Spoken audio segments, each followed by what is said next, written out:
اسلام میں عبادات جتنی اہمیت کی حامل ہیں، نماز، روزے، حج و زکوٰۃ، تو صرف ان ایکٹیویٹیز اور ان اعمال کی ہی اہمیت نہیں، بلکہ ہمیں روزمرہ زندگی جو ہم گزارتے ہیں، ہم کیا کھا رہے ہیں اور کیا پی رہے ہیں، کیا کما رہے ہیں، اس کا بھی اسلام میں بڑا گہرا تعلق ہے۔ یعنی کچھ بھی کھا لو، کچھ بھی پی لو اور آ کر کے مسجد میں نماز پڑھ لو، یہ اسلام نہیں ہے۔ اسلام تمہیں اندر سے بھی پاک دیکھنا چاہتا ہے، باہر سے بھی پاک دیکھنا چاہتا ہے۔ چہرے سجا لیں، کپڑے اچھے پہن لیں، لیکن پیٹ میں حرام رزق ڈال کر کے آئیں، اللہ کی بارگاہ میں اس کا کوئی سجدہ قبول نہیں ہے۔ تو ظاہر کا نام صرف اسلام نہیں ہے، ہمارے باطن کی اصلاح بھی ضروری ہے۔ اسی لیے اسلام میں رزق کی بڑی اہمیت ہے، ہم کیا کھا رہے ہیں، کیا پی رہے ہیں۔ اگر آپ نے رزق کے متعلق سوچ و بچار نہیں کیا تو ہو بہو آپ اس کائنات میں جانوروں کی زندگی گزار رہے ہیں۔ جانوروں کے لیے کوئی ریسٹرکشن نہیں ہے، کوئی حد نہیں ہے، کوئی ممانعت نہیں ہے۔ اگر وہ غلاظت کھا لے تو بھی کوئی اس کو برا نہیں سمجھتا، چارہ کھا لے تو بھی کچھ برا نہیں سمجھتا، سڑا ہوا کھا لے تو بھی کچھ برا نہیں سمجھتا، مرا ہوا کھا لے تو بھی کسی کو کچھ فرق نہیں پڑتا۔ جانوروں کی زندگی میں کھانے پینے کے معاملات میں ظاہر سی بات ہے کوئی لمٹ ان کے ہاں موجود نہیں ہے۔ انسان ہیں آپ، اشرف المخلوقات ہیں۔ اسی لیے رب تعالیٰ فرماتا ہے یا ایھا الذین آمنوا، اے ایمان والو، کلوا من طیبات ما رزقناکم، ہم نے جو تمہیں رزق دیا ہے ان میں سے پاکیزہ چیزیں کھاؤ، پاکیزہ چیزیں کھاؤ، واشکروا للہ، اور اللہ کا شکر بجا لاؤ۔ اور حدیث پاک رسول کریم صلی اللہ علیہ وسلم فرماتے ہیں اللہ طیب ویحب الطیب، اللہ تعالیٰ پاک ہے اور پاک چیز کو ہی پسند کرتا ہے، پاک چیز کو وہ زیادہ پسند فرماتا ہے۔ تو پاک جس طرح سے، اب آپ کو میں مسائل بتاؤں، نماز میں آنے سے پہلے آپ کئی چیزوں پر توجہ دیتے ہیں۔ بدن پاک ہے یا نہیں، سب سے پہلے آپ یہ دیکھتے ہیں کہ کہیں پیشاب پخانہ یا نجاست حقیقی نہ ہوئی ہو، یعنی غسل واجب نہ ہوا ہو، ایسی ساری چیزیں آپ بدن کا دیکھ لیتے ہیں۔ دوسرے نمبر پر آپ جو کپڑے پہنے وہ بھی دیکھتے ہیں کہ کہیں ان کپڑوں پر کوئی نجاست تو نہیں لگی ہے، کپڑے بھی پاک ہیں، بدن بھی پاک ہے۔ پھر جہاں نماز پڑھنے کے لیے کھڑے ہیں وہ جگہ دیکھتے ہیں یہ پاک ہے کہ نہیں ہے، کتنی پاکی کا اہتمام ہے۔ ایک نماز، ایک سجدہ ادا کرنے سے پہلے بدن کا غسل سے ہونا، وضو سے ہونا، کپڑوں کا پاک صاف ہونا، اور پھر اس جگہ کا بھی پاک ہونا ضروری ہے۔ یہ شرائط نماز میں سے ہے۔ اگر ان میں سے کوئی ایک چیز بھی ناپاک رہی تو نماز ہوگی ہی نہیں۔ بدن ناپاک تھا یا کپڑے ناپاک تھے یا وہ جگہ ناپاک تھی جہاں نماز پڑھ رہے ہیں، نماز ہوگی ہی نہیں۔ میرے عزیزو، ہم جب ان چیزوں کا اہتمام کرتے ہیں تو یہ تو ظاہری احکام ہوئے جو شریعت نے ہمارے اوپر رکھے ہیں۔ اور حدیث پاک میں اللہ تعالیٰ کے حبیب صلی اللہ علیہ وسلم فرماتے ہیں ان اللہ لا ينظر الى صورکم بل الى قلوبکم، اللہ تمہاری صورتوں کی طرف نہیں دیکھتا، تمہارے دلوں کی طرف دیکھتا ہے۔ اب تم مسجد میں آ رہے ہو، بدن بھی پاک کر کے آئے، کپڑے بھی پاک کر کے آئے، اور جگہ بھی پاک ہے جہاں نماز پڑھ رہے ہیں، لیکن جسم کے اندر حرام غذا لے کر کے آئے، ناپاک چیزیں کھا کر کے آئے ہیں، جس چیز کے اللہ نے اور اس کے رسول نے منع فرمایا وہ چیزیں اپنے جسم کے اندر لے کر کے آئے، تو یوں ہی سمجھ لو میرے عزیزوں کہ اندر کی غلاظت سے آپ نے اپنے آپ کو صاف نہیں کیا، باہر صرف صاف ہو گئے۔ اسی وجہ سے نمازوں کا کما حقہ لطف بھی نہیں مل پاتا، عبادتوں کا وہ ذوق بھی نہیں آ پاتا۔ اس کی وجہ کیا ہے؟ اندر سے یہ خرابی موجود ہے، اوپر سے جتنی لیپا پوتی کر لیں۔ اس کی مثال یوں ہی ہے، آپ نے اپنے جیب میں سڑے ہوئے گوشت کے ٹکڑے رکھے ہیں، مردہ رکھا ہوا ہے، ظاہر سی بات ہے ایک مردہ اور یہ سڑے ہوئے گوشت کی بدبو کتنی ہوتی ہے، یا غلاظت اپنی جیب میں رکھے ہوئے ہیں، اوپر سے عطر پر عطر لگا رہے ہیں، عطر پر عطر لگا رہے ہیں۔ جتنا بھی عطر لگاؤ وہ اندر کی غلاظت کی بدبو آ ہی جاتی ہے، اور کبھی ایسا ہوتا ہے کہ اس عطر کا بھی فائدہ نہیں ہوتا، وہ مکس ہو کر کے کوئی اور ہی بو بن جاتی ہے، کوئی اور ہی مہک آنے لگ جاتی ہے۔ عزیزان گرامی، ہم اپنے اندر کی غلاظتوں کو رکھ کر کے اگر نماز، روزے، زکوٰۃ یہ ساری چیزیں کرتے رہیں تو ایسی ہی ہے کہ یہ عبادتوں کا کما حقہ فائدہ نہیں اٹھا پاتے، نمازوں میں لطف کیوں نہیں مل پاتا، سجدوں میں یہ تڑپ کیوں نہیں آ پاتی، دلوں کی پاکیزگی اور حلال رزق کی جو اہمیت اسلام میں ہے اس کی طرف توجہ نہ دینے کی وجہ سے یہ ساری چیزوں کی خرابی آتی ہے۔ کسی نے کہا تھا آپ تو کہتے ہیں قرآن میں ہے، اللہ نے فرمایا ان الصلاۃ تنہی عن الفحشاء والمنکر، بے شک نماز ہر بے حیائی اور برائی سے روکتی ہے۔ ادھر نماز پڑھ رہا ہے، ادھر چپل چوری کر رہا ہے، ادھر نماز پڑھا ادھر فوراً باہر نکلتے ہی اجنبی عورتوں پر نظر ڈال رہا ہے. تو کہاں اس کی نماز نے تو بے حیائی سے اسے روکا ہی نہیں. قرآن کہہ رہا ہے نماز بے حیائی سے بچاتی ہے، برائی سے بچاتی ہے. ظاہر سی بات ہے آپ کا سوال حق ہے. نماز بے حیائی اور برائیوں سے بچاتی ضرور ہے، اس میں نماز کا قصور نہیں میرے عزیز. نماز کو جس انداز سے پڑھنے کا حکم دیا گیا تھا وہ نماز تم نے اگر پڑھ لیا ہوتا، ظاہر بھی پاک ہو باطن بھی پاک ہو، پھر دیکھو تمہیں نماز صرف بے حیائی اور برائیوں سے بچاتی نہیں بلکہ مولا کے قرب تک پہنچاتی ہے، اللہ رب العزت کے قرب تک پہنچاتی ہے. صاف سی بات ہے میرے عزیزو. اللہ کے حبیب صلی اللہ تعالیٰ علیہ وسلم کی ایک حدیث پاک میں ذکر کرتا ہوں آج. حضور اکرم صلی اللہ تعالیٰ علیہ وسلم ارشاد فرماتے ہیں، اے میرے صحابہ، ان قریب تم دیکھو گے میری امت پر ایک ایسا زمانہ آئے گا کہ لوگ حلال و حرام کی تمیز بھول جائیں گے، جو ہاتھ میں آیا وہ کھا لیں گے. اور یہ وہ زمانہ ہوگا کہ صبح مومن ہوں گے، شام میں کافر ہو جائیں گے. رات کو مومن سوئیں گے، صبح کافر اٹھیں گے. یصبح مؤمنا ویمسی کافرا. یہ وہ زمانہ آ گیا ہے میرے عزیزو. امت کا اکثر حصہ آج حلال و حرام کی تمیز بھول چکا ہے. ایک بات میں آپ کو بتاؤں، اللہ تعالیٰ نے قرآن پاک میں جو ہمارے لیے احکام بیان کیے کہ کون سی چیز تمہارے لیے سوٹیبل ہے، مجھے یہ بتاؤ کہ وہ ہمارا خالق ہے یا نہیں. اسی نے پیدا کیا ہے ہمیں، اور وہی بہتر جانتا ہے کہ ہمارے جسم کے لیے کون سی غذا سوٹیبل ہے. جس نے بنایا وہی بہتر جانتا ہے نا. جب اس نے قرآن پاک میں ہمارے لیے فرما دیا کہ تمہارے لیے حلال سوٹیبل ہے، صرف پاکیزہ غذائیں، اور اس نے تو تمہارے لیے اتنا اہتمام فرمایا. تفسیر میں نے پڑھا اللہ رب العزت نے اس اشرف المخلوقات کو اتنی عزت دی ہے کہ زندگی میں اگر سب سے زیادہ ضرورت کسی چیز کی ہوتی ہے تو کھانے پینے کی ہوتی ہے. بغیر کھائے پیے کون زندہ رہتا ہے؟ آپ بغیر کپڑوں کے رہ لیں گے، بغیر مکان کے رہ لیں گے، بغیر پیسوں کے رہ لیں گے، لیکن بغیر کھانے پینے کے بہت کم دن تک آپ رہیں گے. یہ سب سے زیادہ ضروری چیز ہے آپ کے لیے، کھانا پینا، ہوا پانی.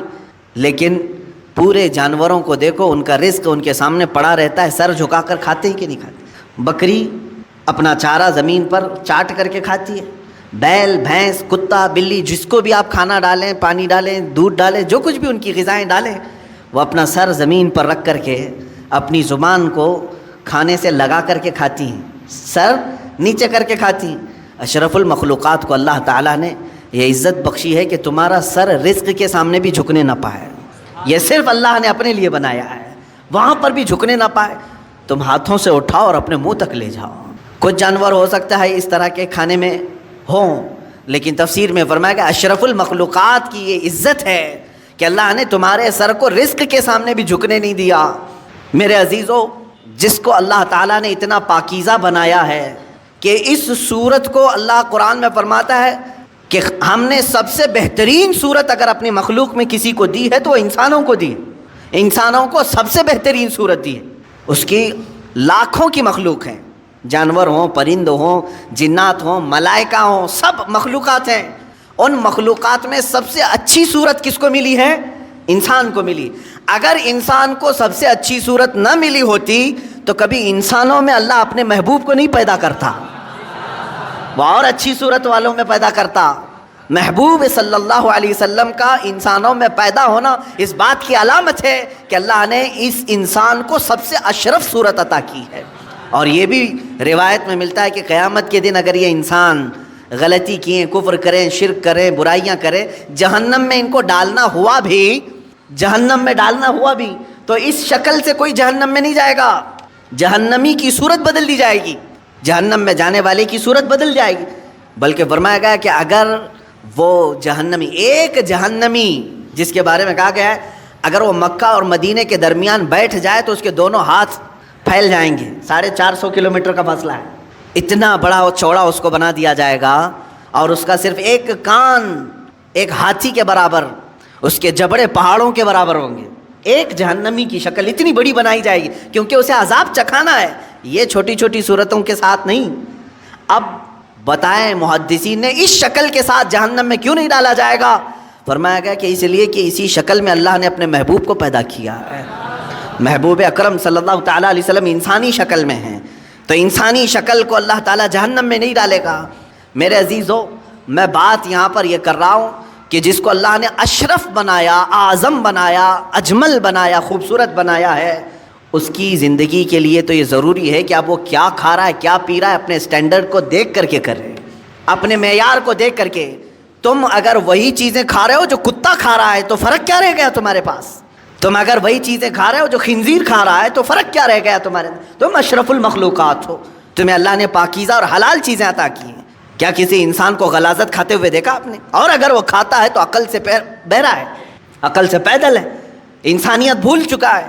عزیزان گرامی وقار، جب ہم غلاظت، پیشاب، پاخانہ، گوبر نہیں کھا سکتے انسان، تو اسی طرح مسلمان کو اللہ تعالیٰ نے فرمایا تم سود نہیں کھا سکتے، تم جوا کے پیسے نہیں کھا سکتے، تم چوری کا مال نہیں کھا سکتے، اس لیے کہ یہ بھی غلاظت ہے، یہ غلاظت ہے، اور ایسی غلاظت ہے کہ بظاہر تمہیں نظر نہیں آئے گی لیکن تمہاری روح کو ہمیشہ کے لیے خراب کر دے گی۔ کچھ چیزیں زہر ہے میرے عزیزو، پوائزن۔ اگر پوائزن پی لو تو ہو سکتا ہے کہ تمہاری جان چلی جائے، گوشت کے ٹکڑے گل جائیں، انتڑیاں کٹ جائیں، لیکن جو حرام پوائزن ہے، سود ہے، جس کو آپ فائنانس کہو، بڈی کہو، بیاج کہو، کہ کوئی بھی نام دے لو، شراب حرام کر دیا اللہ تعالیٰ نے، یہ پوائزن ہے، زہر ہے مسلمان کے لیے۔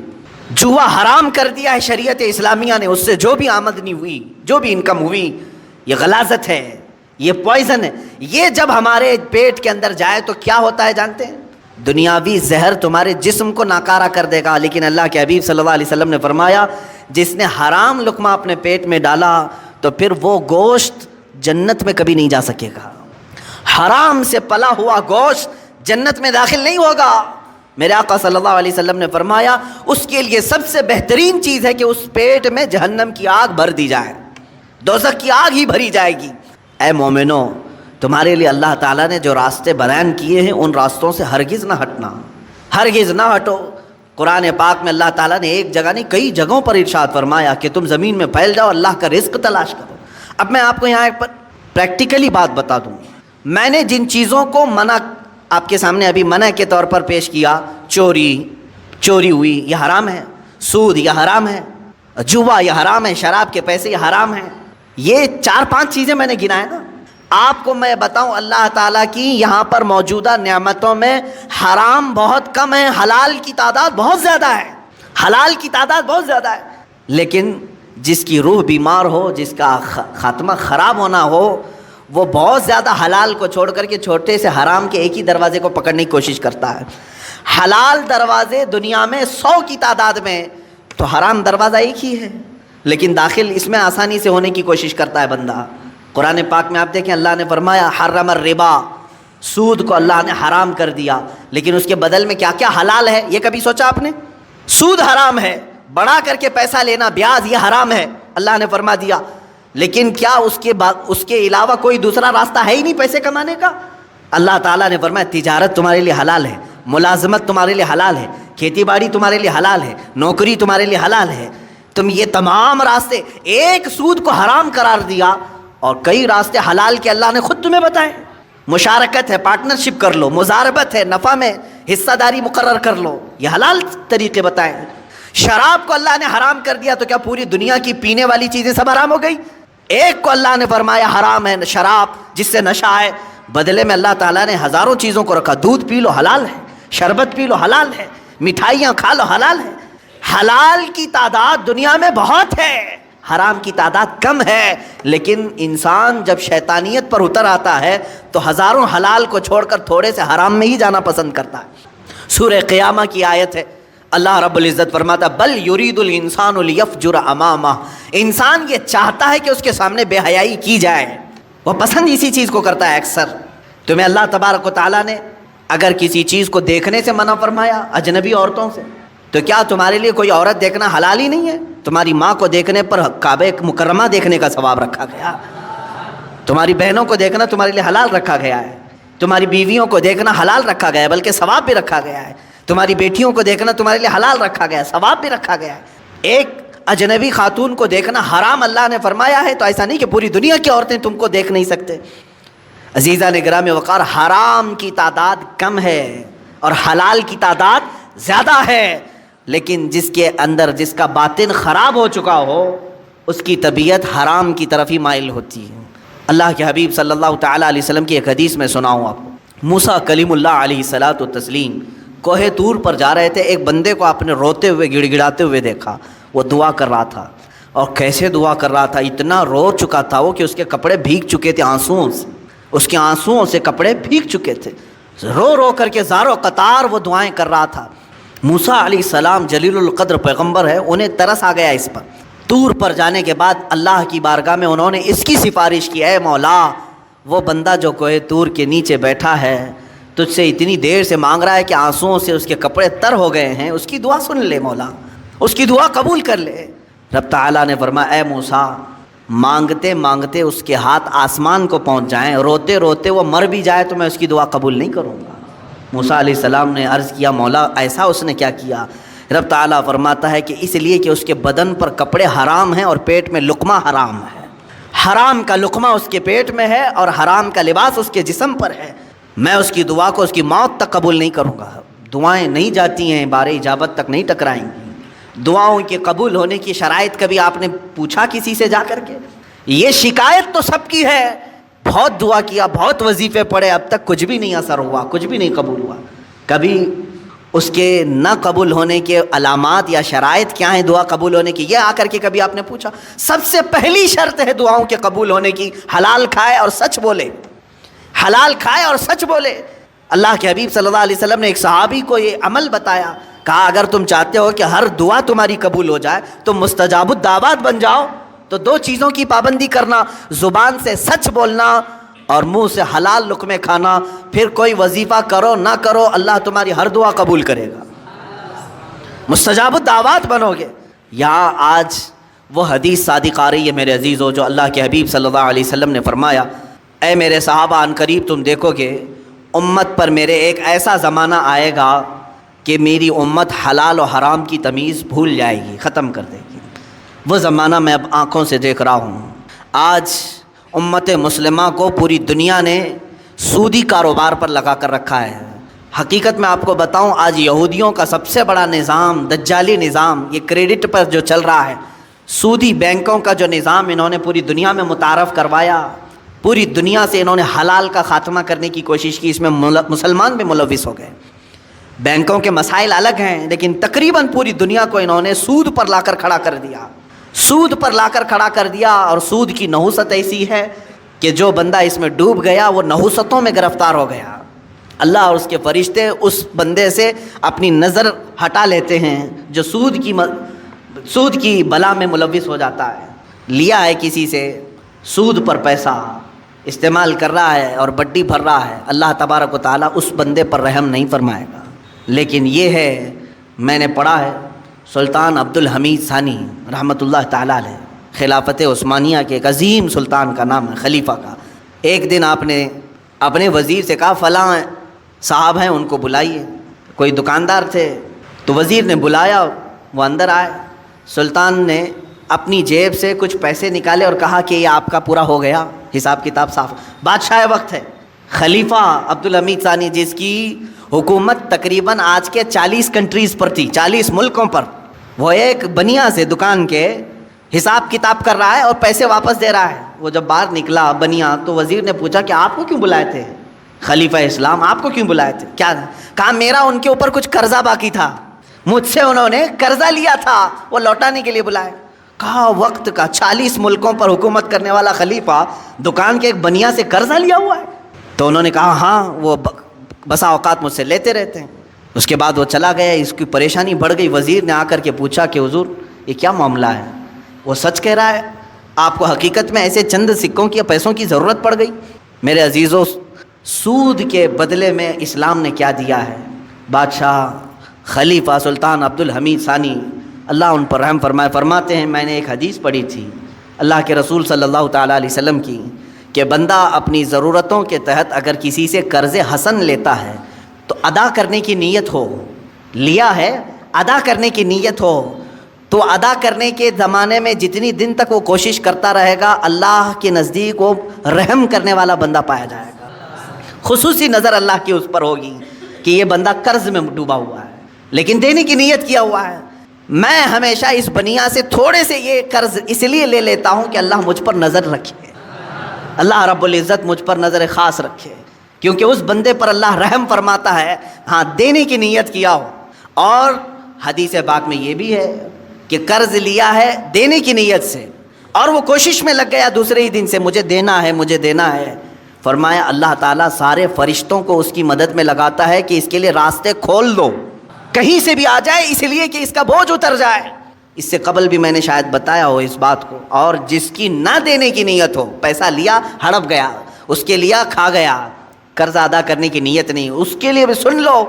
فرمایا گیا کہ اگر دینے کی نیت نہ ہو تو اللہ تعالیٰ اس پر دروازے بند کرتا ہے. محتاجی پر محتاجی, محتاجی پر محتاجی آئے گی. یہ کبھی نہ سمجھنا کہ اس قرضے کے بعد سب چکتا ہو جائے گا. عنقریب تم دوسرا اس سے بڑا قرضہ کسی اور سے لوگے, اس کے بعد تیسرا کسی اور سے لوگے. اس نحوست میں تمہاری موت آ جائے گی, تمہاری محتاجی نہیں جائے گی. ایک قرض اگر چکانے کی نیت نہ ہو 100 قرضوں کا بوجھ تمہارے اوپر آ جائے گا, ذلیل ہو کر کے مریں گے دنیا سے. قرض ادا کرنے کی اگر نیت نہ ہو تو اس کے لیے وعید ہے.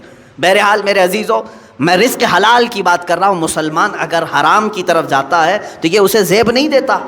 جو اللہ اور اس کے رسول صلی اللہ تعالیٰ علیہ وسلم کو دل و جان سے مانتا ہو, اللہ کی بارگاہ میں سجدہ ریز ہوتا ہو اور اللہ کی حمد و ثنا بیان کرتا ہو اپنی زبان سے, اس زبان کو ہرگز یہ زیب نہیں دیتا کہ وہ اپنی زبان سے حرام لقمے اپنے پیٹ میں اتارے, حرام لقمے پیٹ میں اتارے.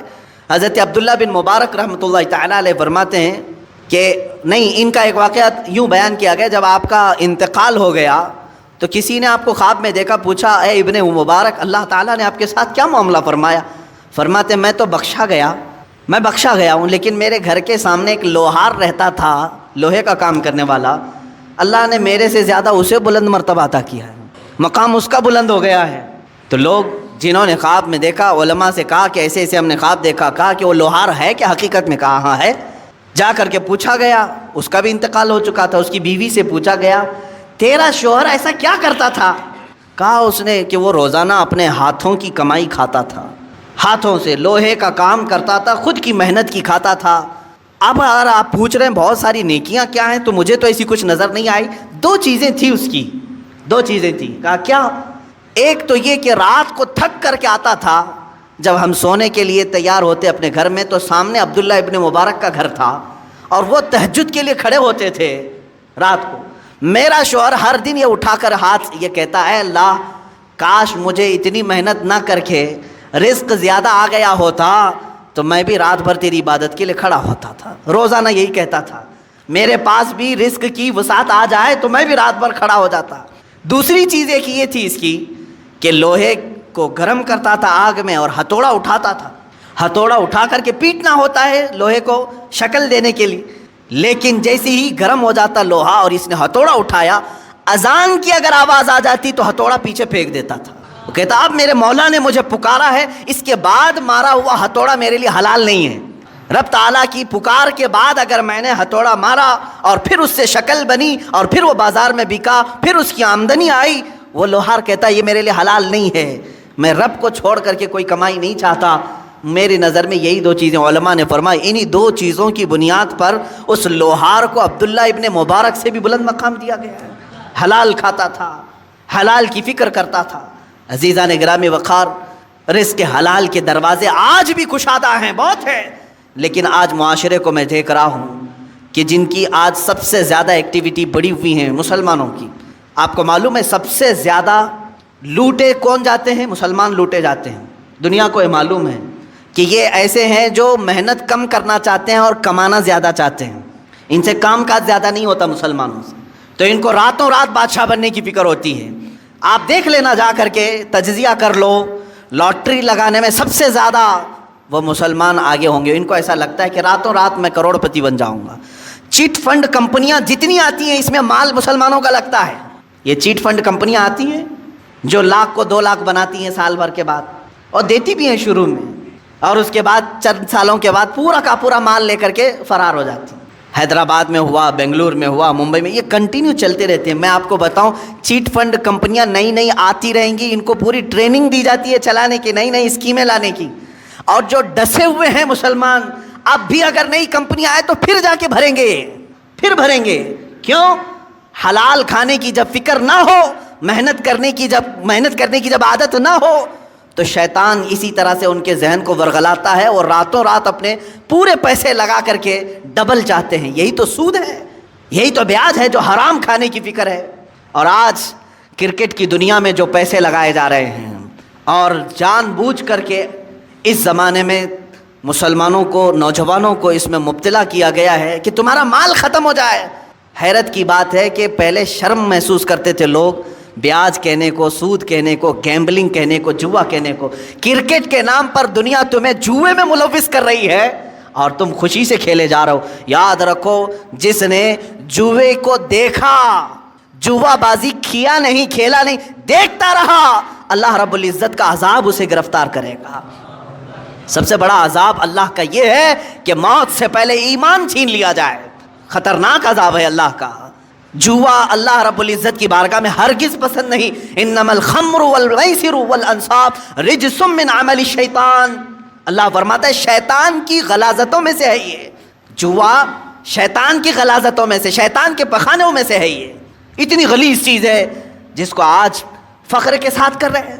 بیٹنگ لگانا, بکنگ کرنا, اور آج کرکٹ کے نام, آئی پی ایل کے نام پر. اب یہ دیکھیں, پہلے تو گورنمنٹ میں بھی اس طرح کا جرم سمجھا جاتا تھا نا. بیٹنگ کرنا اور پیسے لگانا, میچ فکسنگ کرنا, یہ سب جرم سمجھا جاتا تھا. بلکہ آج تو یہ ہے کہ اسی نام پر یہ کھیل چل رہے ہیں, اسی نام پر.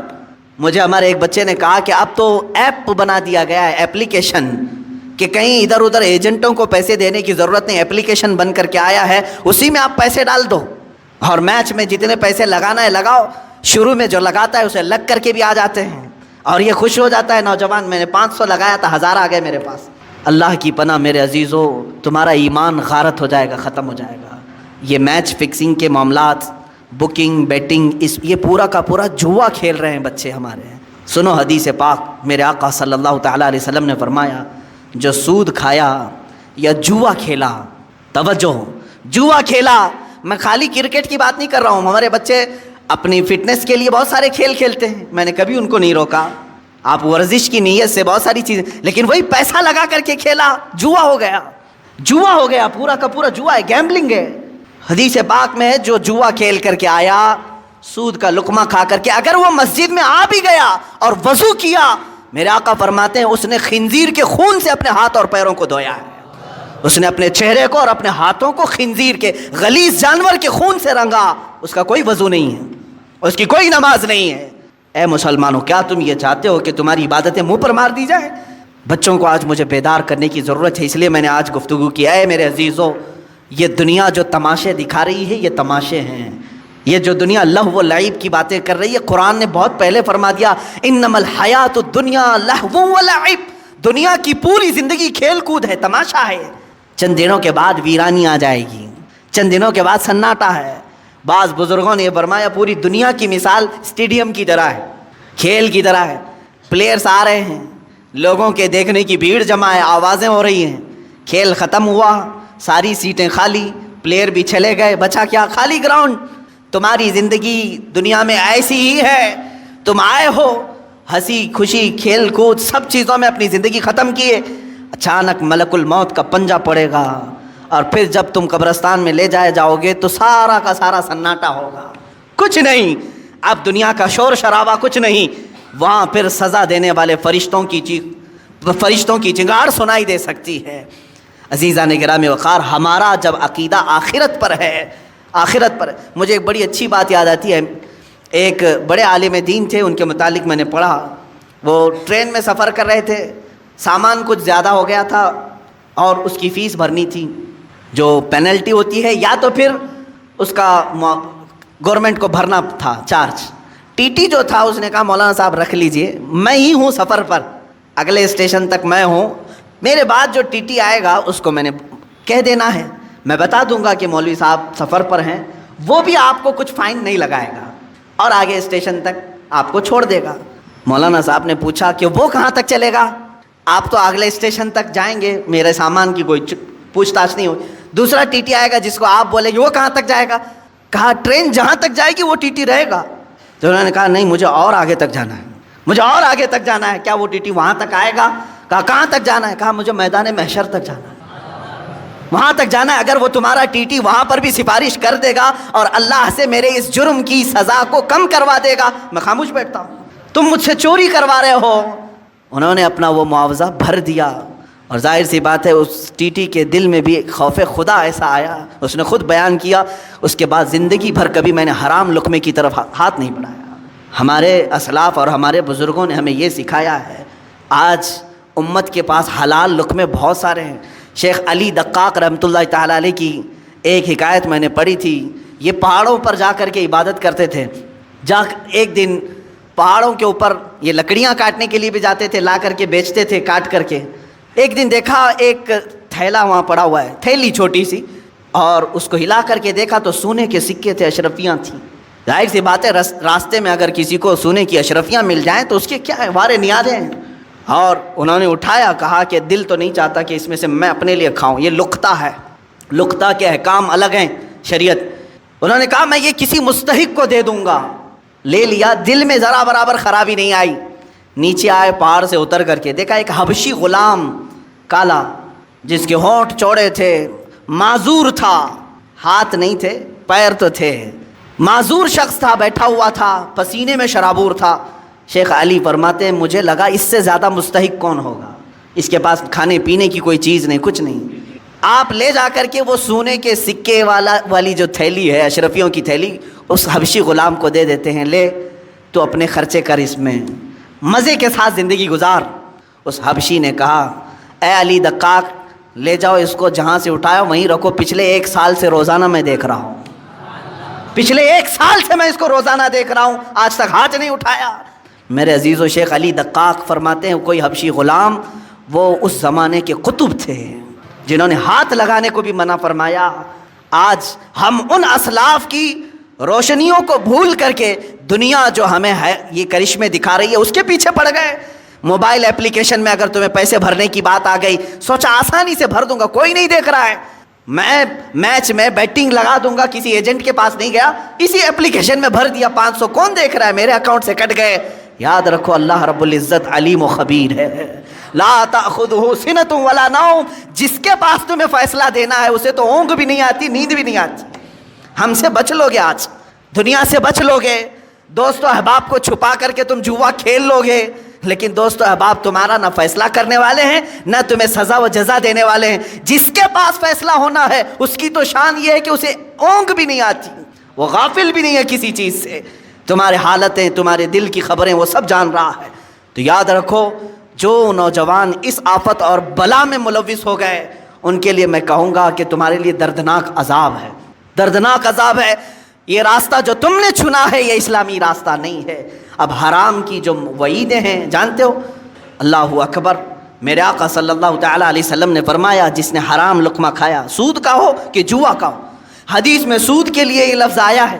جو راتوں رات کمانے کے چکر میں خواب دیکھتے رہتے ہیں ان کے لیے بھی سنیں آپ, پیسے 1 لاکھ روپے ہیں تو سوچتے مارکیٹ میں گھما دوں گا, لگ کر کے تو آ جائیں گے, لوگ اپنی ضرورتوں کے اعتبار سے یوز کر لیں گے اور مجھے بڑھا کر کے دے دیں گے. یہ جو سودی کاروبار میں جو لوگ ملوث ہیں, میرے آقا صلی اللہ علیہ وسلم فرماتے ہیں یہ سود 1 لاکھ 2 لاکھ کھانے کی بات الگ ہے, جس نے 1 درہم کھایا, 1 لقمہ کھایا, گویا کہ اس نے خانہ کعبہ کے سامنے اپنی ماں سے زنا کیا. معاذ اللہ رب العالمین, 100 بار معاذ اللہ. رونگٹے کھڑے ہو جاتے ہیں, اس طرح کی وعید آئی ہے. اتنی خطرناک وعید کسی اور گناہ پر میں نے نہیں پڑھی, اتنی سخت وعید ہے حرام لقموں کے متعلق. مسلمانوں کو تو ان حالات میں میرے عزیزو اللہ کی بارگاہ میں جواب دینا ہے. ہر نوجوان کو, ہر مرد کو, ہر عورت کو, تمہارے لیے حلال راستے کشادہ ہیں. تم نہیں جانتے کہ اپنے محنت سے کمانے کے متعلق میرے آقا صلی اللہ علیہ وسلم نے کیا فرمایا. فرماتے ہیں اللہ رب العزت کی بارگاہ میں سب سے پسندیدہ عمل کیا ہے. دیکھیں تقریباً اللہ تعالیٰ نے 1,24,000 کم و بیش نبیوں میں ایک لقب میرے آقا کو عطا فرمایا, اس لقب کے ساتھ کسی اور نبی کو نہیں بلایا گیا. حبیب اللہ, اللہ کا حبیب. حضور صلی اللہ علیہ وسلم کو کہا گیا حبیب اللہ, لیکن یہی لقب اللہ تعالیٰ نے ایک اور جگہ فرمایا. میرے آقا صلی اللہ علیہ وسلم فرماتے ہیں الکاسب حبیب اللہ, اپنے ہاتھ سے حلال کھانے والا بھی حبیب اللہ ہے. اپنے ہاتھ سے محنت کر کے حلال کھانے والا حبیب اللہ ہے۔ ہاتھ سے محنت کر کے کھانے کا مطلب یہ نہیں ہے کہ پھوڑا اٹھائے کدالی اٹھائے، یہی نہیں ہے۔ ہاتھ سے محنت کرنے کے بہت سارے معاملات ہیں۔ تم آفس میں بیٹھ کر کے ورک کر رہے ہو، یہ بھی محنت ہے تمہاری۔ تجارت کے دیکھ ریکھ کر رہے ہو، یہ بھی محنت ہے تمہاری۔ لیکن حرام راستے پر نہ گیا ہو۔ کاشتکاری کرنے والا حلال کما رہا ہے، ٹھیلا کھینچنے والا حلال کما رہا ہے۔ عزیزان گرامی، حلال کمانے میں کبھی اپنے آپ کو ہلکا بھی مت جاننا کہ عیب ہے یہ۔ قلیوبی میں نے ایک حکایت پڑھی، اللہ اللہ، میرے آقا صلی اللہ تعالیٰ علیہ وسلم کے متعلق۔ اے نوجوانوں، تم راتوں رات بیٹھ کر کے پیسے لگا کر کے اپنے گھر میں حرام کے لیے دروازے کھول رہے ہو۔ سنو اپنے اس آقائے امت صلی اللہ علیہ وسلم کی بارگاہ میں، سید الانبیاء، سید المعصومین، سید الاسفیاء، حبیب کبریا صلی اللہ تعالیٰ علیہ وآلہ وصحبہ وبارک وسلم حسنین کریمین کے گھر آئے ہیں، دیکھا بچے بھوکے ہیں۔ سیدہ نے کہا کہ ابا جان، گھر میں کوئی چیز نہیں ہے، کھجور تک نہیں ہے بچوں کو کھانے کے لیے۔ حضور اکرم صلی اللہ علیہ وسلم نے کیا فرمایا؟ اے فاطمہ، میں جاتا ہوں، دیکھتا ہوں کہ کوئی مزدوری مل جائے تو میں کروں گا اور کما کر کے لاؤں گا۔ کون کہہ رہا ہے؟ اللہ کے حبیب صلی اللہ علیہ وسلم۔ مولانا شہاب الدین قلیوبی نے یہ حکایت لکھی ہے، فرماتے ہیں کہ میرے آقا صلی اللہ تعالیٰ علیہ وسلم مدینے کے باغیچوں کو دیکھتے ہوئے گئے۔ دور ایک باغیچے کے پاس آپ نے دیکھا کہ ایک مالک باغیچے کا پانی کنویں سے نکال کر کے ڈال رہا تھا درختوں پر۔ حضور اکرم صلی اللہ تعالیٰ علیہ وسلم نے ارشاد فرمایا، کیا مجھے یہاں تیرے باغیچے میں کوئی کام مل سکتا ہے؟ اس نے کہا، ہاں، تم میرے اس کنویں سے ڈول گھڑا پانی بھر کر کے درختوں پہ ڈالو، میں بدلے میں کھجوریں دوں گا۔ ایک گھڑا پانی ڈالو گے تو 2 کھجوریں دوں گا۔ اللہ کے حبیب صلی اللہ تعالیٰ علیہ وسلم نے رسی لی، اس گھڑے کو باندھا، ڈول کو باندھا اور پانی کھینچنا شروع فرمایا اور اپنے ہاتھوں سے اٹھایا اور درخت پر ڈالا۔ درخت کو سینچا، 2 3 4 درختوں کو سینچا۔ چوتھی یا تیسری مرتبہ رسی ٹوٹ گئی اور گھڑا ڈول کنویں میں گر گیا۔ یہ اللہ کے حبیب صلی اللہ تعالیٰ علیہ وسلم کی بات کر رہا ہوں۔ میرے عزیز بچوں، نوجوان ہوں، جب تمہارے ہاتھ میں حرام کاریاں شیطان دے دے تو میرے نبی کو یاد کر لینا اس دن۔ میں آج کیا کر رہا ہوں؟ مدینے کے تاجدار صلی اللہ تعالیٰ علیہ وسلم اپنے ہاتھ سے رسی کھینچ کر کے، ان کو تو اللہ جنت کے دسترخوان اتارتا تھا، لیکن اپنی امت کے لیے میرے آقا نے یہ درس دیا۔ رسی ٹوٹ گئی، گھڑا اندر گر گیا، باغیچے کا مالک نہیں جانتا تھا، آیا اس نے ہاتھ اٹھا دیا، مزدوروں کے ساتھ جس طرح کیا جاتا ہے۔ اللہ کے حبیب صلی اللہ تعالیٰ علیہ وسلم نے جواب نہیں دیا، میرے آقا صلی اللہ تعالیٰ علیہ وسلم نے جواب نہیں دیا، اس لیے کہ میں مزدوری کر رہا ہوں یا کام کر رہا ہوں۔ آپ نے گھڑے کو نکالا، پھر رسی کو باندھ کر کے اس کو دے دیا۔ غالباً اس دن 6 یا 8 کھجوریں ملی، وہی لے کر کے حسنین کریمین کو کھلانے کے لیے میرے آقا تشریف لائے، گھر میں تشریف لائے وہی کھجوروں کے ساتھ۔ کائنات کا آقا و مولا اپنے ہاتھوں سے کما کر کے اپنے بچوں کو کھلا سکتا ہے، اور تم راتوں میں بیٹھ کر کے گیمبلنگ کر کے، جوئے کھیل کر کے اپنے گھر کو جہنم کی آگ سے بھرنا چاہتے ہو۔ کیسی امت ہے میرے آقا کی۔ حضور اکرم صلی اللہ تعالیٰ علیہ وسلم نے کسی کو یہ چیز بیان نہیں کی، لیکن جس نے ہاتھ اٹھایا تھا اس کے بعد اسے احساس ہونے لگا، کسی حسین چہرے پر میں نے ہاتھ اٹھایا ہے، چاند جیسا کوئی میرے باغیچے میں اترا تھا۔ بعد میں بے قراری اتنی بڑی کہ جو گزرتا تھا اسے پوچھتا تھا کہ ایک ایسی شخصیت میرے ہاں آئی تھی، کون ہے یہ؟ لوگوں نے کہا کہ وہ تو محمد رسول اللہ تھے صلی اللہ علیہ وسلم۔ اس نے کہا وہی ہے؟ کہا ہاں۔ اس نے ندامت اور شرمندگی کی وجہ سے تلوار اٹھائی اور اپنا ہاتھ کاٹ دیا۔ کہا مجھے اس ہاتھ کی ضرورت تھی، میں نے ہاتھ اٹھا دیا۔ اسی حالت میں وہ مسجد نبوی آیا، اللہ کے حبیب صلی اللہ تعالیٰ علیہ وسلم کے پاس شام کے وقت آیا، زاروں قطار رونے لگا، مجھ سے گستاخی ہو گئی، میں نہیں جانتا تھا، ہاں میں نے کبھی یہ نہیں سوچا تھا کہ اللہ کا رسول باغیچے میں میرے آ کر کے ڈول سے پانی سینچے گا، پانی نکال کر کے درختوں پر ڈالے گا۔ اللہ کے حبیب صلی اللہ علیہ وسلم نے کسی کو کچھ نہیں کہا، اس کے ہاتھ کو لے کر کے پھر سے مونڈے سے جوڑا اور اپنا لعاب پاک لگا کر بھیج دیا، صحیح ہو گیا وہ بندہ۔ میں نے قلیوبی میں یہ بات پڑھی ہے، صرف اس لیے عرض کرتا ہوں آج بچوں کو، نوجوانوں کو، تم کو شیطان یہ راستہ دکھاتا ہے کہ تم جہنم کی آگ اپنے گھروں میں، اپنے برتنوں میں، اپنے پتیلیوں میں بھر دو حرام رزق سے، اور اللہ کا حبیب صلی اللہ تعالیٰ علیہ وسلم تمہیں یہ درس دیتا ہے، رسول کریم صلی اللہ علیہ وسلم تمہیں یہ راستہ دکھاتے ہیں کہ تمہارا گھر حلال کی برکتوں سے منور ہو جائے، تم کھاؤ نور پیدا ہو۔ جس کے گھر میں حلال رزق ہوتا ہے اس کو عبادتوں کا ذوق بڑھ جاتا ہے، اس کے سجدوں میں لذت زیادہ ہو جاتی ہے، وہ مسجد سے نکلنے کی خواہش کبھی نہیں کرتا، وہ اللہ کی بارگاہ میں ملاقات کی خواہشیں زیادہ کرنے لگ جاتا ہے۔ حلال جب جسم کے اندر نہ ہو تو پھر اس کے پیٹ میں غلاظتیں ہی زیادہ، افکار و نظریات خراب، پراگندہ اور ہمیشہ حرام کاری کرنے کی خواہشیں پیدا ہونے لگتی ہیں۔ سیم یہی مثال ہے کہ اس پیٹ میں تم غلاظت ڈالو گے، ہاتھوں اور پیروں سے غلیظ کام ہی ہوں گے۔ حلال لقمے ڈالو تو آنکھوں سے بھی نور چمکے گا، زبانوں سے بھی شہد ٹپکے گا، ہاتھوں اور پیروں سے بھی نیکیوں کے کام ہوا کریں گے۔ رزق کا بڑا اہم رول ہے اسلامی زندگی میں۔ اگر مسلمان اس کی توجہ نہیں کرتا تو میں سمجھتا ہوں وہ ظاہری مسلمان ہے، باطن میں جہنم کی آگ بھر رہا ہے، باطن میں دوزخ کی آگ بھر رہا ہے۔ سیدنا حبیب اعجمی رحمۃ اللہ تعالیٰ علیہ کے بھی متعلق یہی ہے، وہ سود کا کاروبار کرتے تھے، لیکن ایک دن ان کی بیوی نے دیکھا کہ گھر میں پتیلی رکھے ہیں، گوشت اور سالن چڑھا کر کے گئے، پکنے کے بعد دیکھا تو پوری کی پوری ہانڈی میں خون بھرا ہوا تھا، سود کی رقم تھی۔ بیوی نے کہا کہ یہ جب لوگوں کا سود لیتے ہو تو یہی ہوگا، ہو سکتا ہے اللہ تعالیٰ تمہیں اپنی طرف بلانے کے لیے نشانی دی ہے، ورنہ تو اکثر کو اللہ تعالیٰ نشانی بھی نہیں دیتا کہ ان کے لیے آخرت کا عذاب ہے۔ تمہیں اللہ تعالیٰ ایک موقع دیا ہے۔ اسی دن وہ توبہ کر کے اپنے گھر سے نکل گئے۔ ہاں میں جانتا ہوں جو حرام کاریوں میں ملوث ہیں ان کے لیے اب محنت کرنا مشکل ہو جاتا ہے۔ بڈی کے کاروبار کرنے والے سوچتے ہیں اب تک تو بیٹھ کر کے نواب بن کر کے کھاتا تھا، لیکن اب اگر یہ نہیں کروں گا تو محنت، ہاں تمہاری آزمائش بھی ہوگی۔ حبیب اعجمی فرماتے ہیں 9 دن تک مسجد میں بیٹھتا تھا، کوئی کام مجھے آتا ہی نہیں تھا۔ شام کو بیوی پوچھتی تھی کیا کچھ کما کر کے لائے، کہتا کہ میں ایک اچھے مالک کی ہاں خدمت کر رہا ہوں، وہ کہہ رہا ہے کل دے دوں گا، کل دے دوں گا، کل دے دوں گا۔ کسی کی یہاں خدمت نہیں کرتے تھے، مسجد میں بیٹھ جاتے تھے۔ شرمندگی تھی بیوی کے پاس بولنے کے لیے، بیوی یہی کہتی تھی صبر کر لوں گی، ایک نہ ایک دن تمہارا مالک دے ہی دے گا جس کے یہاں تم مزدوری کر رہے ہو۔ 9 دن ہو گئے، پیر بھاری ہو گئے تھے گھر جانے کے لیے کہ آج بھی بیوی پوچھے گی آج کچھ مزدوری ملی کہ نہیں ملی، کیا بولوں گا؟ لیکن گھر پہنچے تو دیکھا گھر میں روشنی ہے، دسترخوان بچھا ہے، طرح طرح کے کھانے بنے ہوئے ہیں، گھر میں 1 روپیہ نہیں تھا۔ بیوی سے آ کر پوچھا یہ سب کہاں سے آئے؟ کہا تم جس کے یہاں مزدوری کرتے ہو اسی کمپنی کا ایک خادم آیا تھا، سارے کھانے دے کر کے گیا ہے اور کہا اے خاتون اپنے شوہر سے کہہ دینا اس کی خدمت مالک کو بہت پسند ہے۔ مالک نے یہ کہا اور خدمت کرے گا اور مزید نعمتیں دیں گے۔ حبیب اعجمی چیخ پڑتے ہیں، کہتے ہیں میں جس کے ہاں خدمت کر رہا ہوں وہ کوئی نہیں جانتا، میری بیوی بھی نہیں جانتی۔ اسی دن اپنے گھر سے نکل گئے اور فنا فی اللہ کا مقام حاصل کیا۔ حضرت حبیب اعجمی رحمۃ اللہ تعالیٰ علیہ بغداد کے ان مشہور اولیاء کاملین میں شامل ہوئے جن کے بارگاہ میں حضرت فضیل بن عیاض بلکہ سرکار بغداد غوث اعظم عبد القادر جیلانی رضی اللہ تعالیٰ عنہ بھی ادب سے نام لیا کرتے تھے۔